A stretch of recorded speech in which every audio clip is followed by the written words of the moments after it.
with a Scoop podcast powered by the Roof Gallery. Hey, what's up, guys? This is Roofs by Don, right here at the Roof Gallery with the one and only Dmitry Lipinskiy, Roofing Insights. So we had the honor of being able to induct him into the Roofing Hall of Fame. So he's official in the Hall of Fame. So first thing first, we want to thank you for coming to Atlanta and giving the guys, some great knowledge and giving them some inspiration, me included. How did you start roofing? Roofing? Yeah. I was in flooring business before, actually, here in Atlanta. I sold my flooring business. And when I moved to Minneapolis, did I say roofing? I was in flooring business. Flooring. Moved to Minneapolis. Ask all my friends, what's the best trade? Because I did not want to really be in flooring business. I realized it's 1,100 miles away, Atlanta to Minneapolis. No one knows me. People knew me here. For my friends and family, I was a flooring guy at the time, but I've done everything. I've done installation, painting, flooring, tiles, you name it, I've done it. I've been, at that time, 6-7 years in construction, working with my hands. I did not care what to do. So I called all my buddies. I called my siding guy I used to work for 6 months for, $10 an hour job. I'm like, Alex, if you would start a business today, what would you do? He's like, money is in the roofing. I called my remodeler guys, like, if you start business today, what would you do? Money is in the roofing. Every builder, every remodeler, every flooring guy, everyone knows that money, like no one ever will turn down a roofing job. And I'm like, you know what? I'm moving to a brand new city. I'm starting from scratch. At that point, I did not care what to do, drywall, flooring, painting. I just knew one thing. The riches in niches, you pick one thing, you do less, and you do more of it.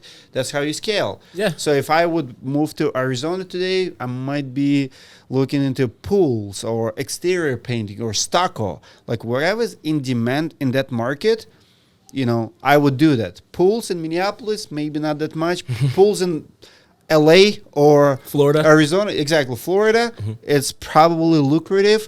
Trade by itself is not the business. Principles all the same. So I picked the roofing and ran with it. Searched it, ran with it. Nice. Okay. So like everyone sees that you're like the roofing guru. You're the person that when we're checking for product reviews or to see what's the best product or to see who's a reputable contractor to work with, things like that you're the go-to guy. What inspired you to be that person? Just being me. When you create content, you have to do what's real for you. You have to be I'll give you an example. Lawyer Tommy in Houston, Texas, he shared this experience with me. So if you think about lawyers, they all wear in suits, dressed up. So he starts YouTube channel, and at first he's like all dressed up because that's what you expect. But he hates suits. He's 26-year-old young lawyer on YouTube, and at first, for first couple of videos, he's all dressed up. He's like, but then he shared with me. He said, Dmitry, that was not me. I'm not that guy.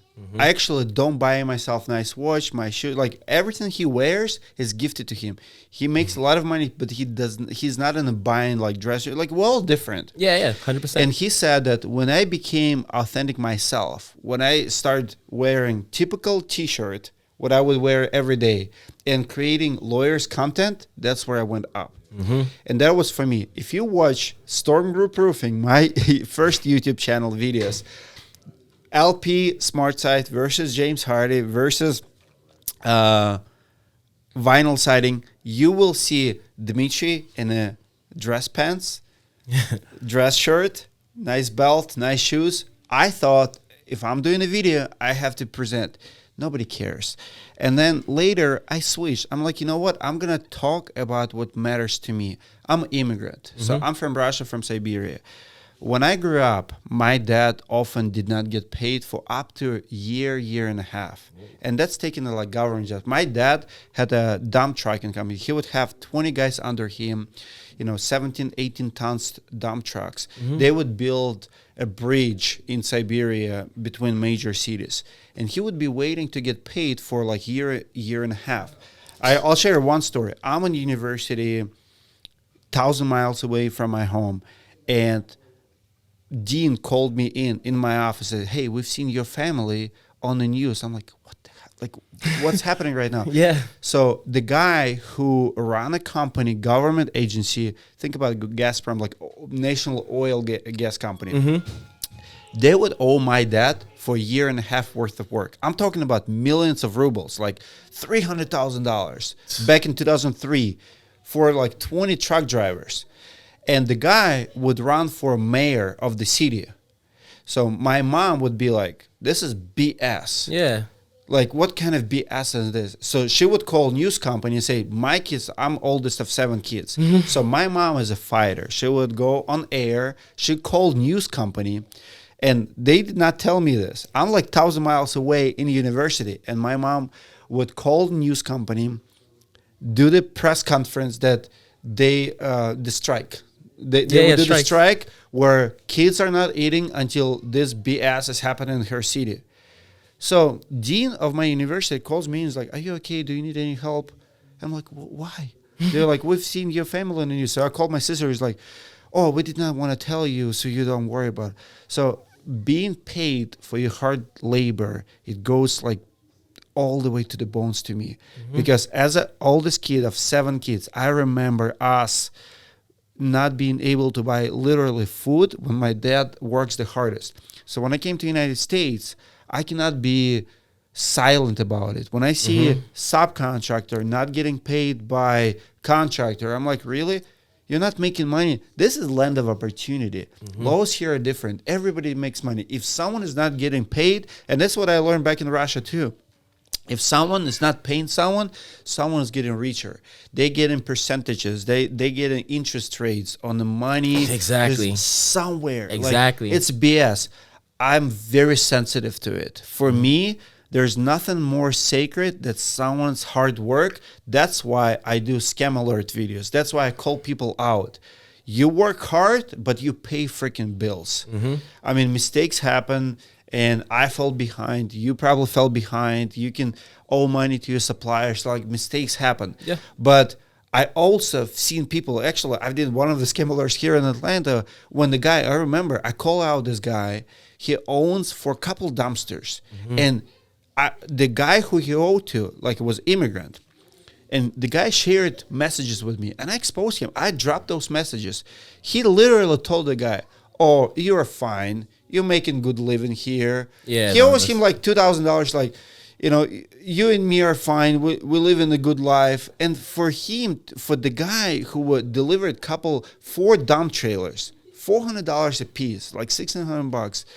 For him, it was a lot of money. And I tell you right now, $1,000 or $2,000, even to this day to me, $2,000 to me, it's a lot of money. I can buy a lot of things, a lot of experience for my kids. Why would I forget? Like, how can you screw me out of that? So for me, when I see that, I just cannot be silent. I feel like someone have to stand up. 100%.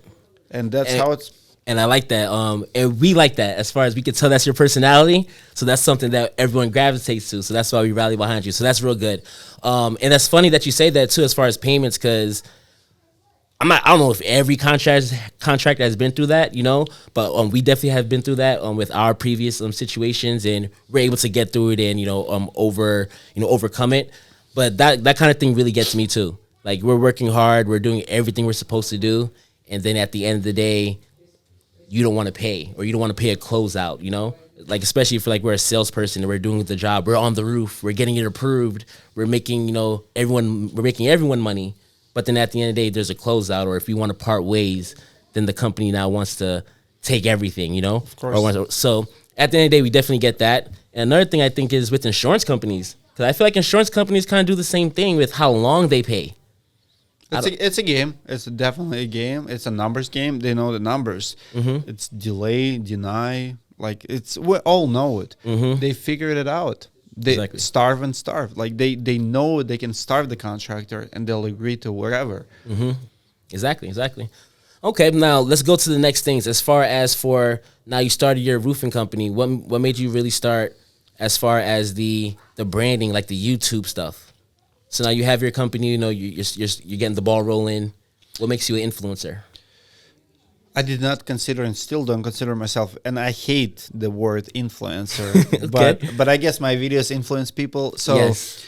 2015 started YouTube channel for storm group roofing, the cheapest form of advertising that you can get. I could not afford radio, I could not afford TV, but I learned that if you insert YouTube video on your page and people actually watch it, Google will rank your website higher because more people are staying on your website. And it actually worked. I was doing a couple million a year, and my website was ranking very high against competitors who were doing 50 millions a year. And the only difference was people were staying on my website for like 3 minutes and on my competitor for 1 minute. And the reason they were staying longer because,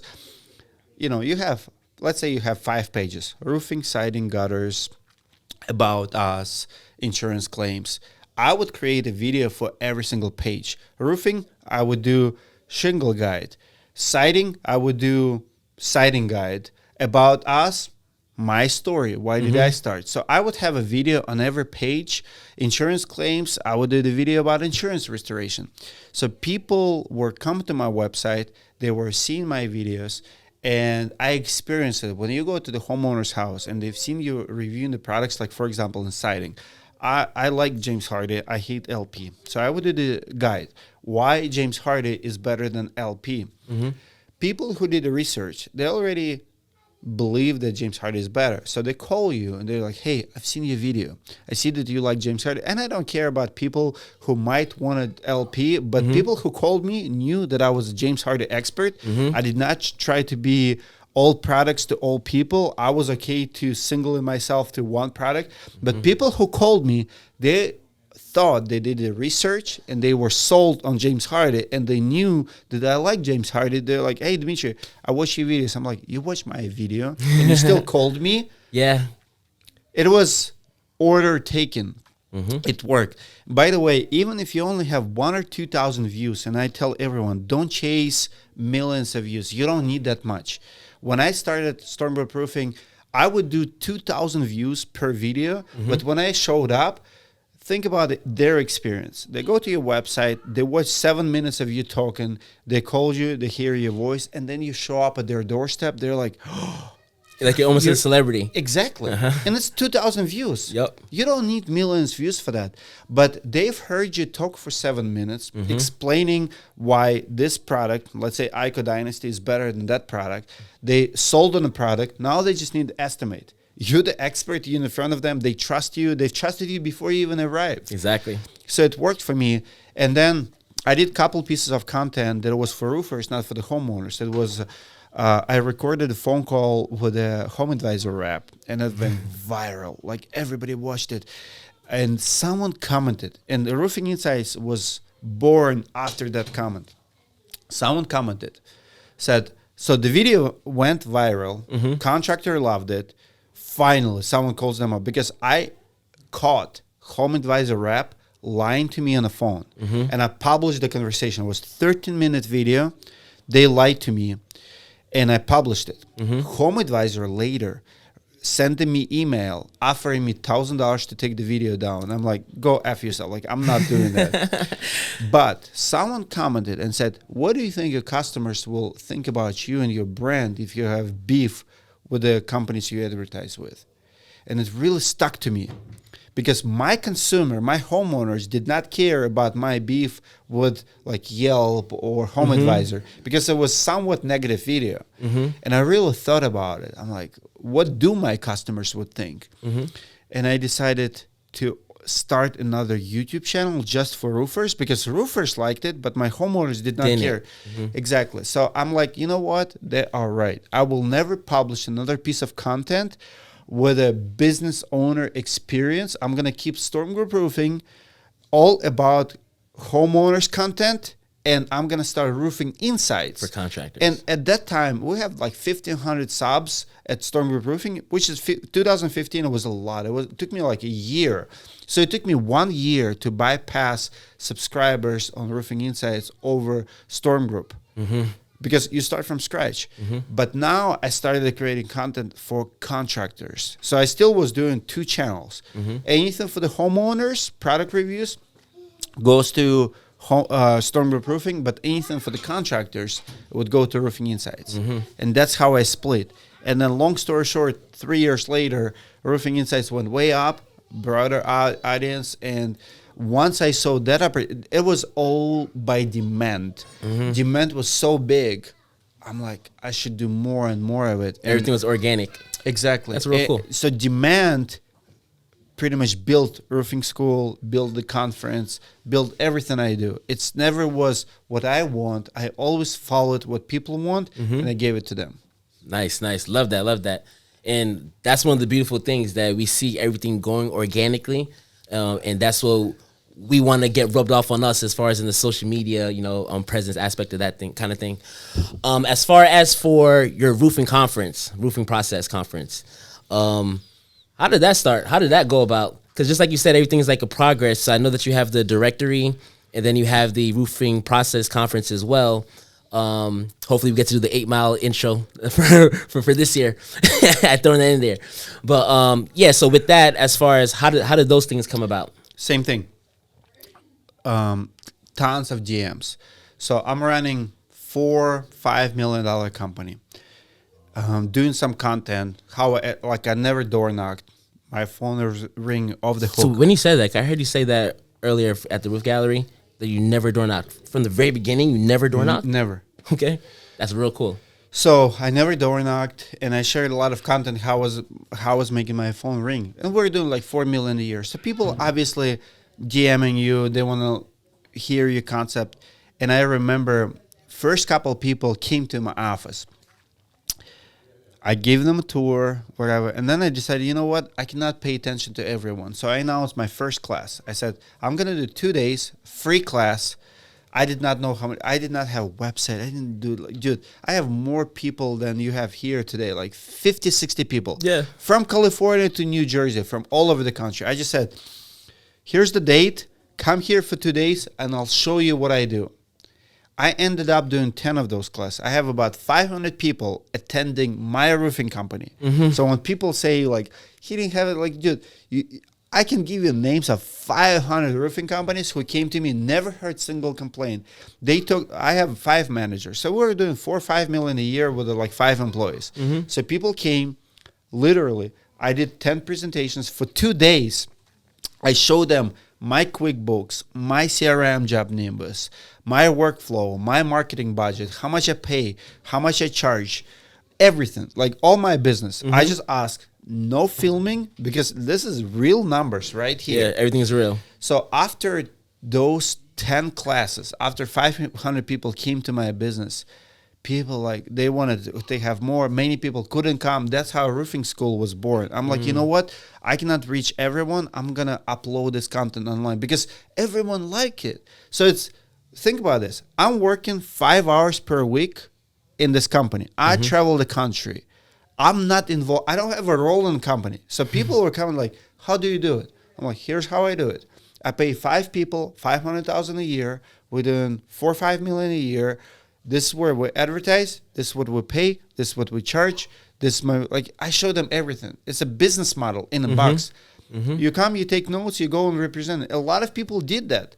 As a matter of fact, 3-4 years later, I traveled to companies who built their businesses doing exactly what I did.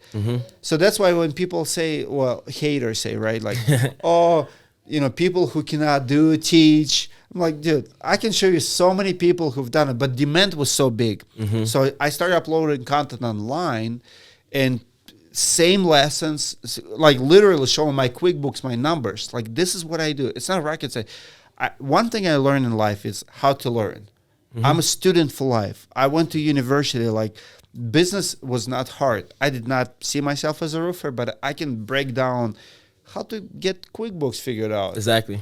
And now I can teach you. Now I have a course on QuickBooks. Now I have a course on CRM. Now I have a course on marketing, Google, whatever. So I figured it all out. I started teaching people. I started school.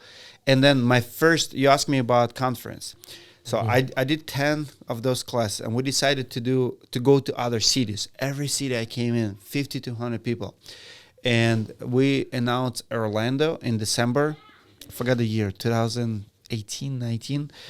and so many people registered. It was like 150 people. I'm like, this is bigger than the class. I'm gonna start my own conference, because I also saw the big gap in the conference space.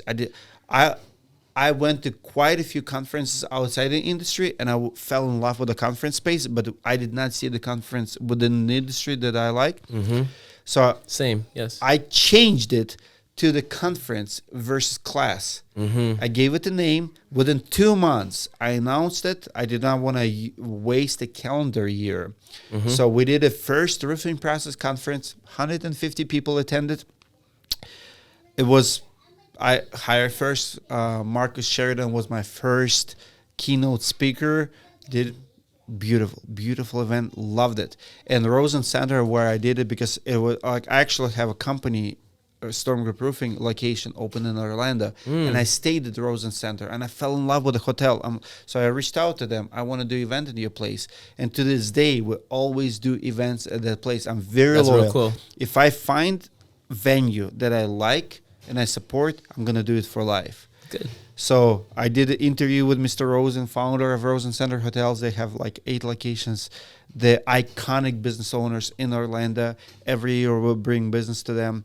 So next year we did 500. Next year we did 900. Then we did 1,200. Now we're gonna do 1,500. Congratulations. What was the first conference? How many people? 150. 150? 150. That's awesome. It was just a to now class. 1,500. Yes. 10 times. That's awesome. In That's like awesome. 5 years. By the way, no cold calling, no door knocking. You'll never hear me calling you, selling you I have a tickets. question. So as far as for roofers want to know, I want to know. So you never door knocked. How did you get your first 3 sales?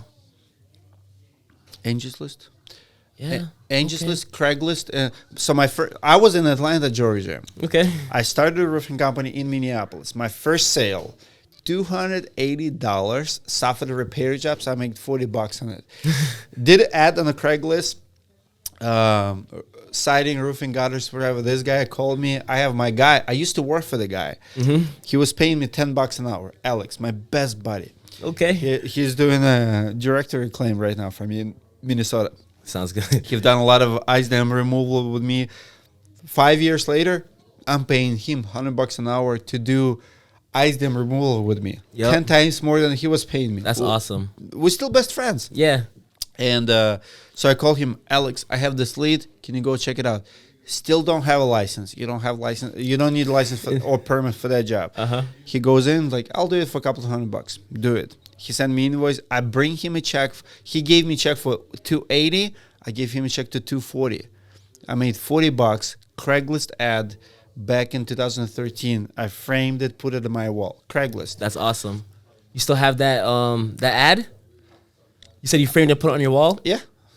I still do. I've made video about it. It's very cool. Like we need some roofing insight material at the roof gallery. So that sounds museum worthy. All right. That sounds museum worthy. Every person that I do interview with, I do this. This is just a gift, but I'll give you a piece of art too. Okay. I love it. Thank you. Open it. You'll see it. Open this. Oh man, this is nice. I already see the Cutco.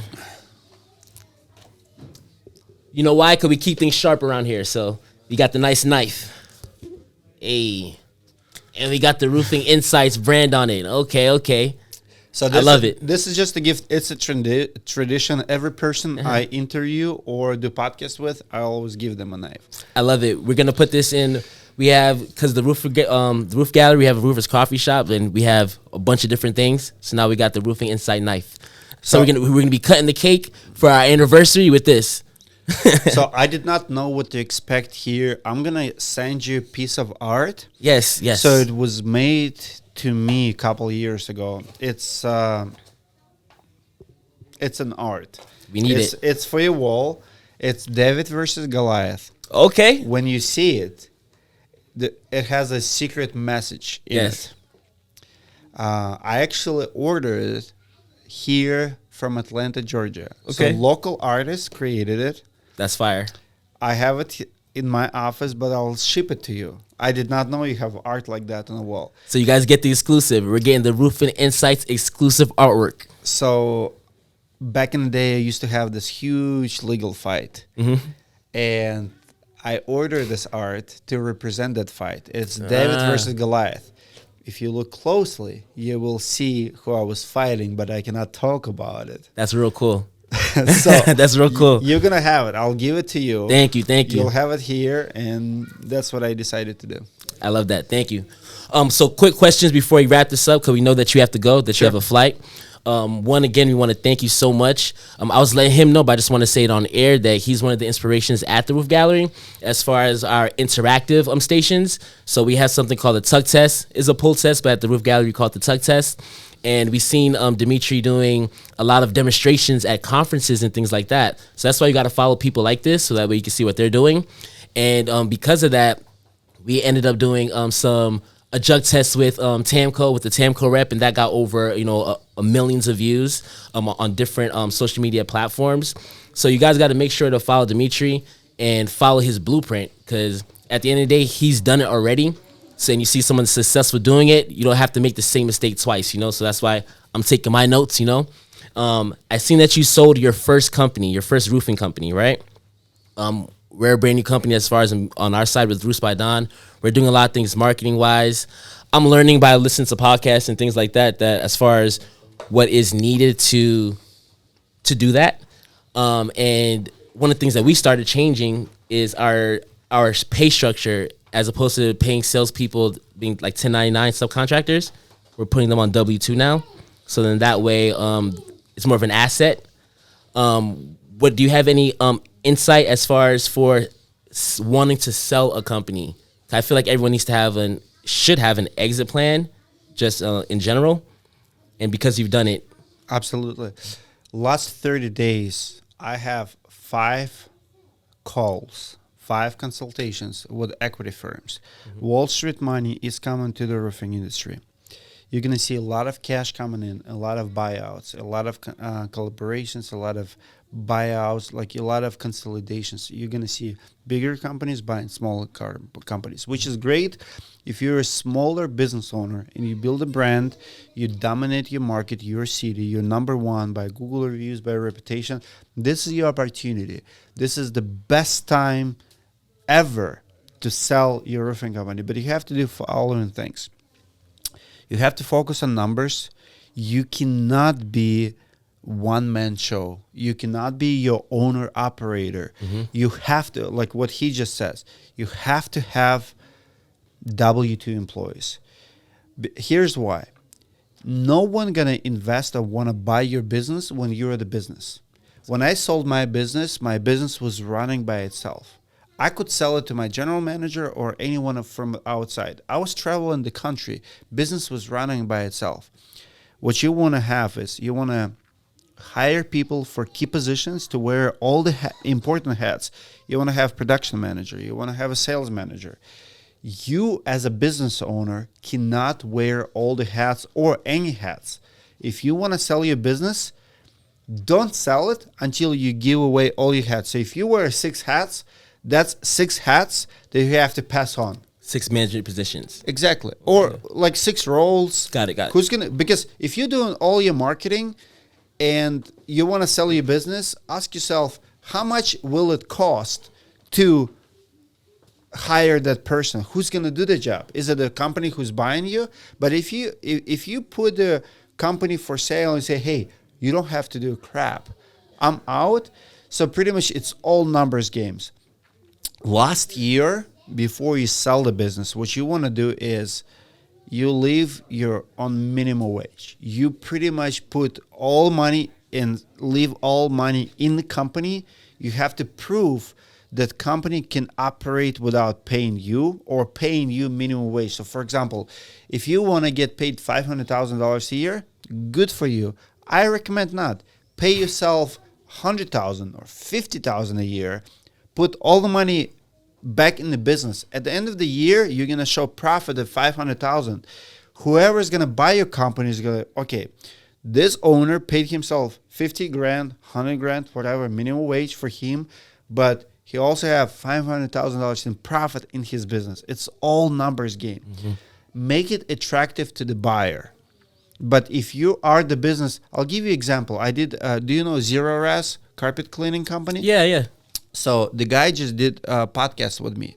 So he sold it in 2018. He's investing in businesses. He just considered to invest in one business, $5 million roofing company, $1 million a year profit. He did not buy in. Why? Because the guy was the business. And I told him, I asked him a question. What if this guy have 5 managers and 3 managers, and he paid them $100K a year, and instead of $1 million profit, he made $700,000 profit a year. Would you consider that? He's like, absolutely. So that's the difference. Sense. You can make $1 million a year and build the business, or you can make $600,000 a year and have 4 other people making $100K a year, but running the business, and that business will be way more profitable. So many people, they don't get it. They are greedy. They want to control. If you want to control, you don't have sellable business. Sellable business is the business that runs by itself. It's an organism. Give it away. Even for me, even Roofing Insights, I'm already looking for other hosts that can take over the show, because right now Roofing Insights, as many followers, as many views we have, it's not sellable business. Because it's you. Exactly. But if I hire 3 more people who will run the show and we keep the views, now I can sell it. Correct. Now I have a brand. Got you. Thank you. This is some great insight. So make sure that you guys are really taking notes for real. I'm going to be using this. So when you see, when I sell my business, I'm going to be like, I got this from this guy. One thing that we definitely want to show is, again, inducting Dmitry into the Roofing Hall of Fame. The roofing industry does not have one yet. We're going to get you a bigger one next time. I like it. The size does not matter. The size does not matter. So at the end of the day, just for the roofing industry, we definitely want to highlight the superstars, the ones that are doing big things in the industry and that are making an impact. Not just, a roofing owner just making sales, but he's making a real impact for the roofing companies, for salespeople, for contractors, and then for homeowners too. So for all around in general. Thank you so much for that. For the directory, why should I had someone in here that came in and they said, yeah, I'm a big fan of Dmitry, but as far as for the directory, what do you think about that? Is it something that we should do? And me, to be honest, I haven't jumped on it yet. It's something I've seen and I was considering, but it's something I just wasn't sure yet either. So you can tell us firsthand, why is it? I'm assuming that it's better than Angie's List and things like that, but can you tell us why? It is better. Well, I always fix the biggest problems. The roofing industry and construction industry does not have anything like directory. If you ask typical homeowner how to find contractor, we don't have an app. Taxi is Uber, right? So when Correct. People say like, how do you rent your house? It's Airbnb. How do you transport yourself to the airport? Right now, I'm going to call Uber or Lyft. Correct. In construction, we don't have an app. And I don't think it's acceptable. Biggest players in the United States today is Better Business Bureau, Yep, that's what I was going to say. Home Advisor. They're still 1 or 2% of the market. They're not ethical, and it makes no sense for the homeowner or contractor. They don't solve the problem. So directory does it. If you find a contractor on bbb.com, Yes. and he messes up, what's going to happen? They leave a complaint, and then What's there for you? Like, you're the homeowner. Contractor comes in, steals your money, or abandons the job. What's BBB going to do? Leave a complaint. It's still on you. Correct. You cannot get your money back.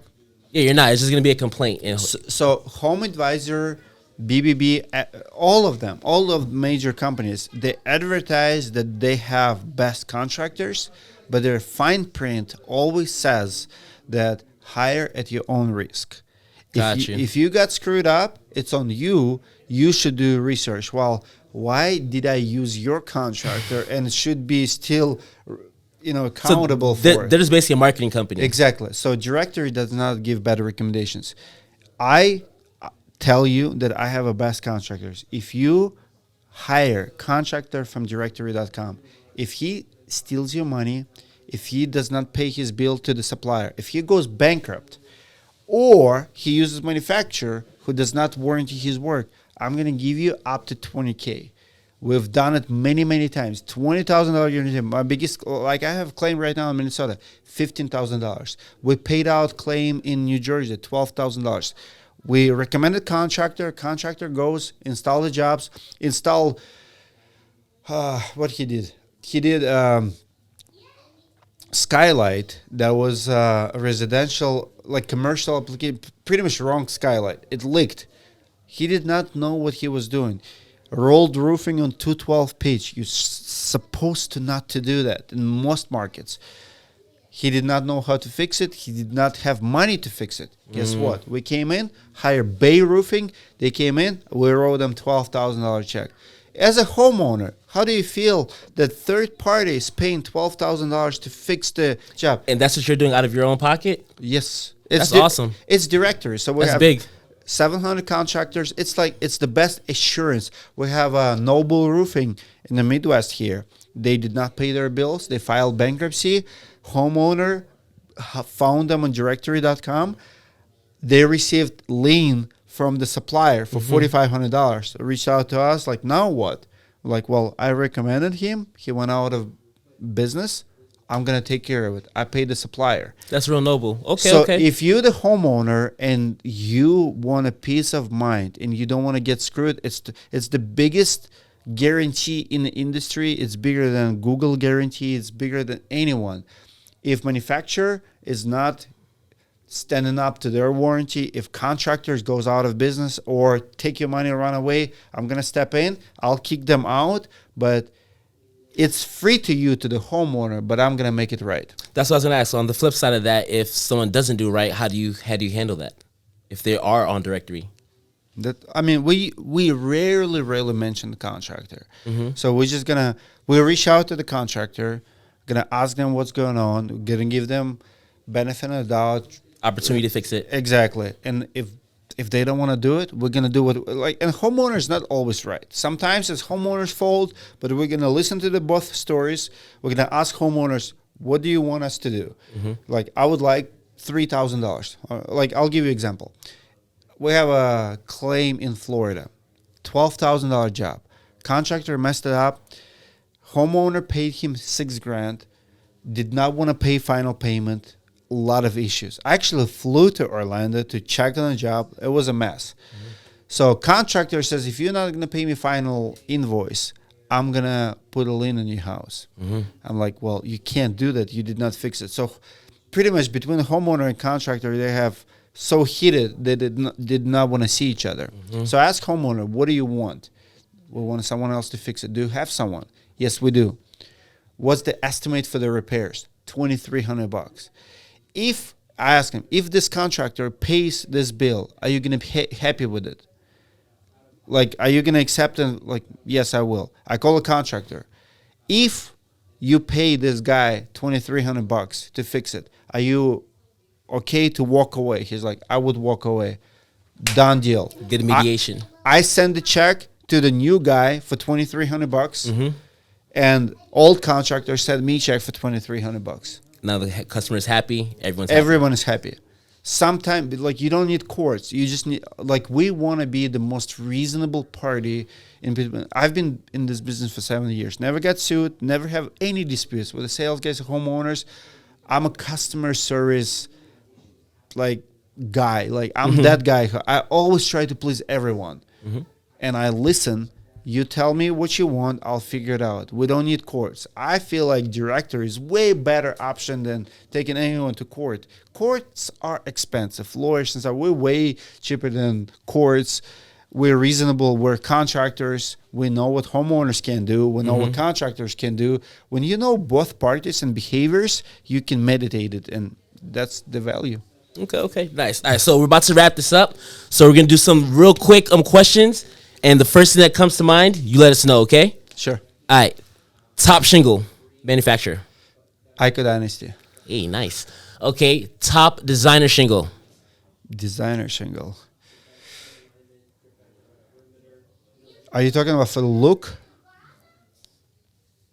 For look? No, just all together. Well, we talked to Euroshield today. For me, asphalt shingles is very, very nice all the way to the top, but If we're talking about next level, it's rubber products for me. Like Okay. you have to go with something like Year Shield. It has step above the rest of most popular. It's a small percentage of the market, but if you have money and you can afford it, you're definitely going with the rubber these days. Nice, nice. Okay, as far as for measurement apps, who's the top one that you like? We're just asking. This is what you like. This is your personal. Honestly, I love what Roofle is doing because Okay. it's cheap. Well, it's free to the homeowners.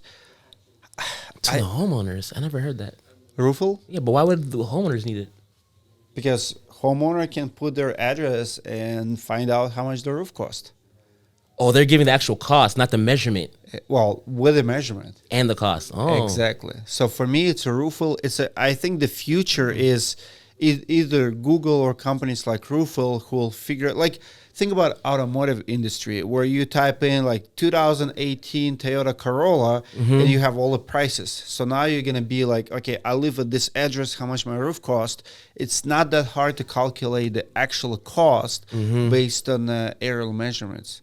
So I don't recommend anyone per se. I don't work with anyone. I'm not in that business, but I see that putting your information, call Uber, putting your information in and getting instant price, it's very valuable. Gotcha. It's the future. okay.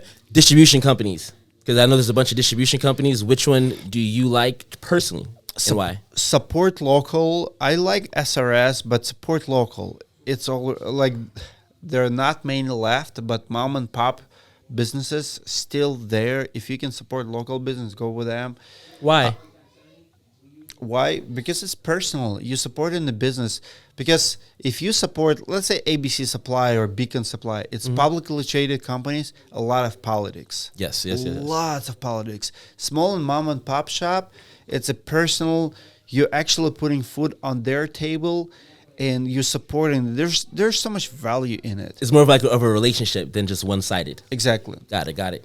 Okay, so that's really it. I really want to thank you again for being able to come and giving a spotlight. Thank you for coming to the Roof Gallery. How did you like your experience at the Roof Gallery since it's the first time? It was weird, but but good weird. Yes. I like the initiative. I think industry needs something because I'll put it this way. A roofing industry in the United States altogether is bigger than some countries' GDP. Like you heard about I didn't even think about that. you heard about war Ukraine versus Russia. Yes. Well, look at GPT of Ukraine. Like I was born in a country that GPT is like $100 billion. Roofing industry is $300 billion. So we total in revenue in business, which is revenue represents relationships, transactions, and people, right? So when you have $400 billion, I mean, the roofing itself is like 50-60 billion is what roofers do. I mean, it's insane. It's just insane. It's like some smaller countries do combined. So we're like, roofing is like a small country within a country. And with that, we do need more third parties. We need our own Oscar, our own Hall of Fame. Exactly. And I like the initiative. Like, I'll give you an example. When I started like Fittest Roofer Challenge, one of the reasons I did it because I know a lot of immigrants like myself. We like playing soccer. We like playing basketball. We need like our own league, like soccer league. Exactly. Because how many people gave up their dreams of playing professional sport? But now, like when I started flooring business, that was my sport. So you gave up your sport and your dream to work hard for your family to install shingles. But now you're not getting recognized. And something like this is giving it back to the hardworking people. Yes. So I like the initiative. I think we need more of this. We need more leagues, more awards, more Hall of Fames. So thank you for doing that. Of course. Even for me, like I've been doing it for 6-7 years. I think I'm making impact. I'm thinking I'm influencing people. You are, just like with the directory. I've done directory. I spent $600,000 of my own money to fix the problem. I've made 700 videos for the industry. I have nothing to show for it, but now someone recognizes it, and it's cool. It's cool. It's cool experience. So that's how it starts. As far as for the first recognition, you definitely get a lot more. Everything has a starting point. So hopefully from this, it's the seed that grows, the other plants to make this happen. The roofing industry is not necessarily the sexiest industry, but we're making it look a little bit better. So that's the good part. Make sure that you guys follow Roofing Insights. You're probably already following Dmitry Lipinskiy. Make sure that you get him on all platforms, the YouTube, Instagram, TikTok, Facebook. He's on all of them. He's on probably more than I just said as well. And, of course, make sure to follow me as well, Roofs by Don. Thank you guys for joining the On the Scoop podcast. And make sure to check out the Roof Gallery when you're in Atlanta, Georgia. Thank you, brother. Thank you. Don't miss your flight.